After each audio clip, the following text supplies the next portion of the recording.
Iran കീഴടങ്ങിയില്ലെങ്കിൽ America എന്താണ് ചെയ്യാൻ പോകുന്നത് എന്നാണ് എല്ലാവരും ആകാംക്ഷയോടെ ഉറ്റുനോക്കുന്നത്.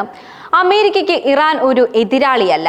എങ്കിലും പടക്കിറങ്ങിയാൽ അമേരിക്കയ്ക്ക് നിമിഷങ്ങൾ മതി ഇറാനെ ചുട്ടുചാമ്പലാക്കാൻ എന്നത് മറ്റൊരു വസ്തുതയാണ്. മിക്ക ഗൾഫ് രാജ്യങ്ങളിലും അമേരിക്കയ്ക്ക് സൈനിക താവളങ്ങളുണ്ട്.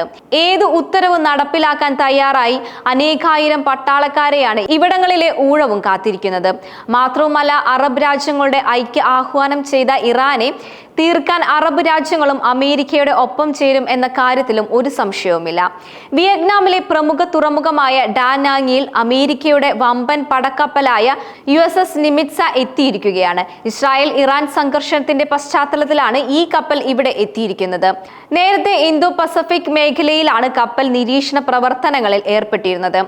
മധ്യപൂർവേഷ്യയിലെ നിരവധി തിരക്കുകൾ ഉണ്ടായിട്ട് പോലും അമേരിക്കൻ പ്രതിരോധ സേന ഏത് ആക്രമണവും നേരിടാൻ സജ്ജമാണെന്നാണ് വൈറ്റ് ഹൗസ് വൃത്തങ്ങൾ അറിയിച്ചത്. അമേരിക്കയെ ഏതെങ്കിലും തരത്തിൽ ആക്രമിച്ചാൽ ഇറാനിൽ അമേരിക്കയുടെ സായുധ ശക്തി മുമ്പൊരിക്കലും കണ്ടിട്ടില്ലാത്ത രീതിയിൽ പതിക്കുമെന്നും ട്രംപ് ഇറാന് മുന്നറിയിപ്പ് നൽകുകയായിരുന്നു.